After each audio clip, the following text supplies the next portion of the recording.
Welcome to my world, the world of sport, the world of tennis. Now, sport has a wonderful way of bringing people together. It can transcend boundaries of race and religion in a way like no other event on the planet. Most of the world stops in breathless anticipation for finals in major sporting events. The Soccer World Cup, the Masters in golf, Wimbledon, the Olympic Games, the list goes on. It is arguably the great unifier in the hearts and minds of millions of people.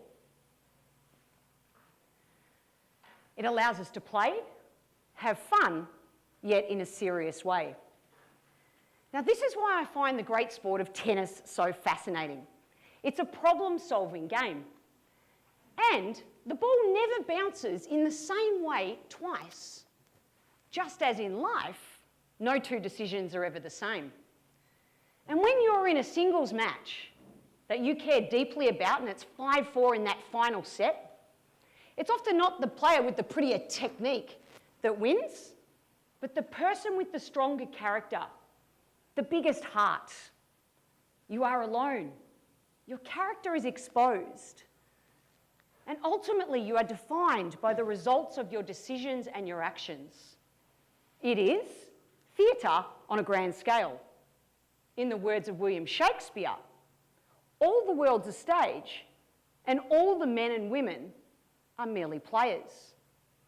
Well, on this world stage, statistics tell us that females make up 49.6% of the population. Yet in reality, there are far fewer females contributing.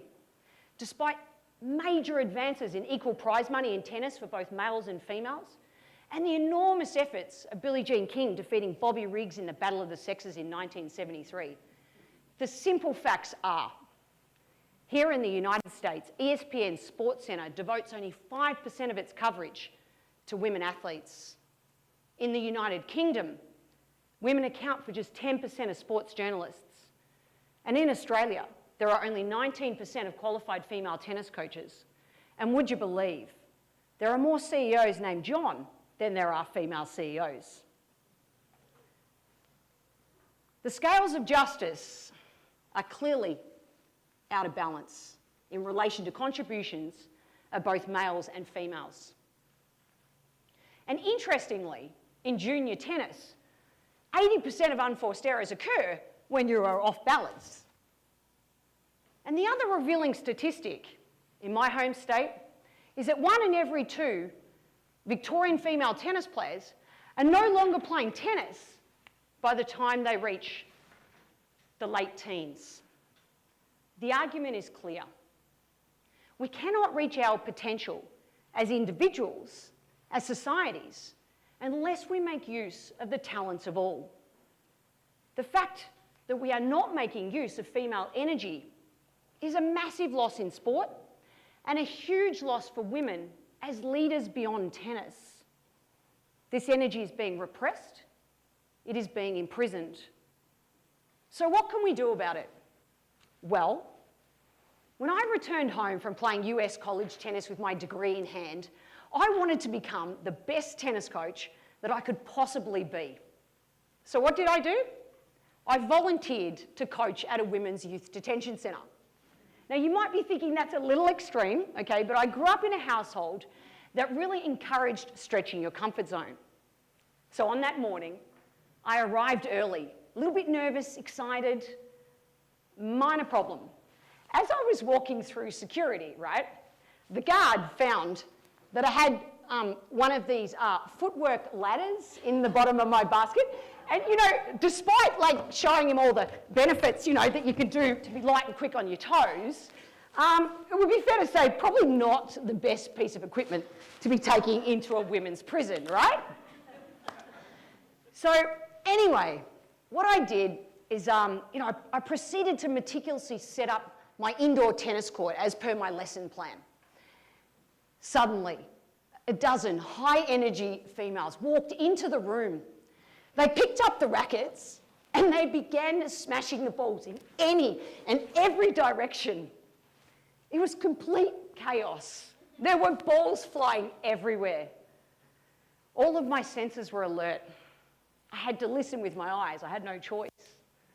And trust my instincts. As I said, right, everybody, pick up a racket, which of course they already had.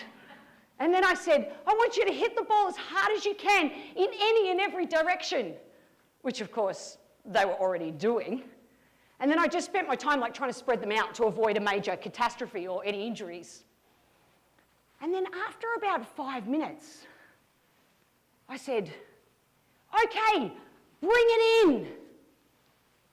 And to my amazement, they did. They were now ready to accept me because I had allowed them to express themselves in the only way that they knew how. This story is a great metaphor for the imprisoned female energy and its urgent need to express itself. Now, I didn't realise at the time just how valuable this lesson was as a young coach. And in my quest for knowledge and growth, I continued to put myself in unfamiliar situations, asking myself the same question over and over again. So, what does make a great coach? To me, this is the holy grail question of coaching. At the US Open a couple of years ago, I put this question to one of the best players in the world, Roger Federer. He said, someone who listens. Then I asked one of the best tennis coaches in the world, in Judy Murray. She said, someone who listens. And then earlier this year, I asked Serena Williams' coach, Patrick Mouratoglou. He said, someone who? Listens, correct. And then he delved deeper and said, you have to be able to hear what the player is thinking.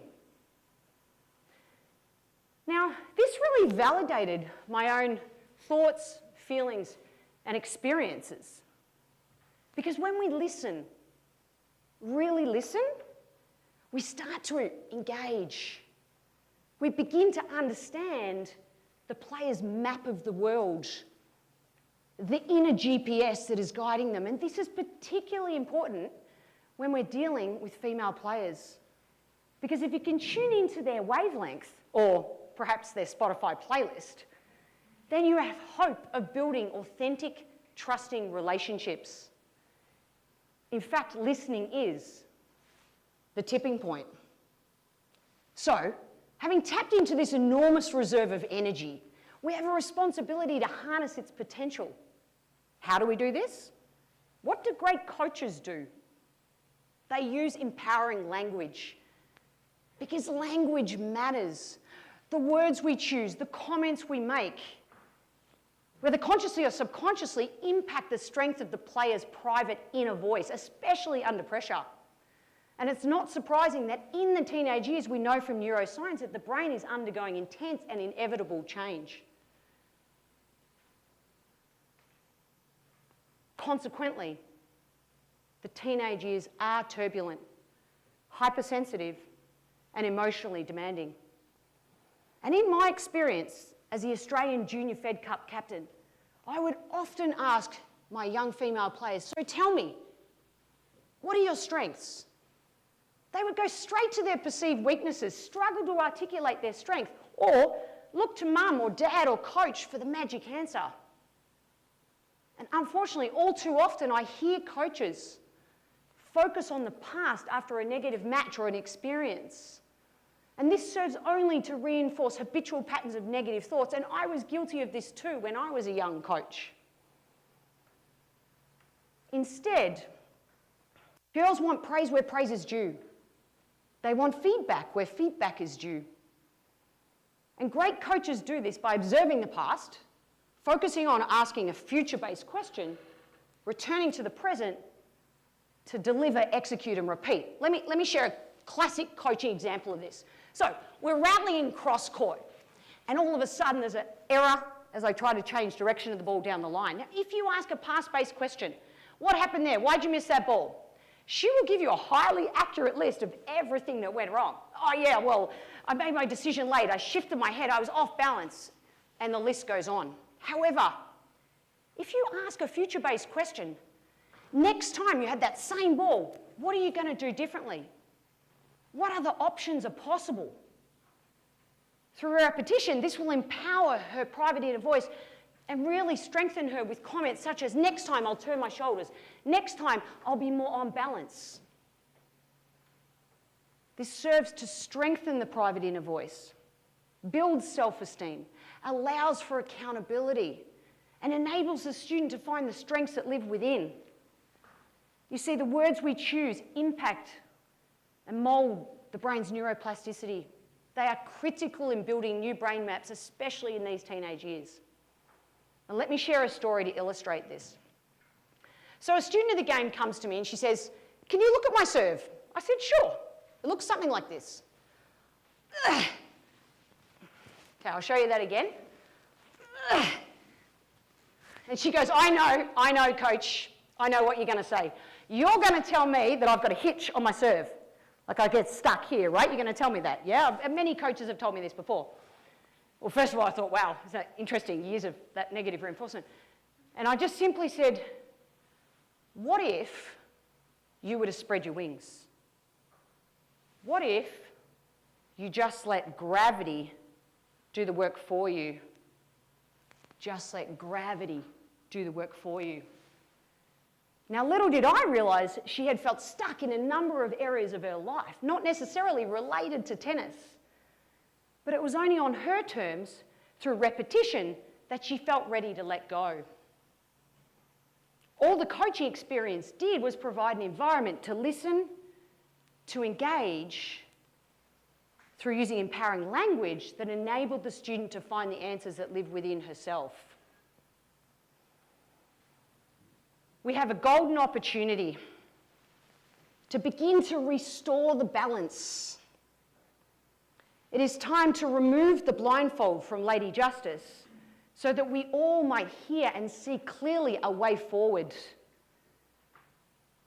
I am in tennis. I am a coach. I might discover the next world champion, or I might not.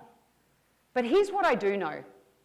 If we can all play our part in creating opportunities to engage and empower women and young females, then they will have the self-belief that they can make a wonderful contribution on and off the court. So I will leave you with this thought. Next time, when dealing with young females in your life, how would you unleash their imprisoned energy and harness their potential? Because the ball is in your court.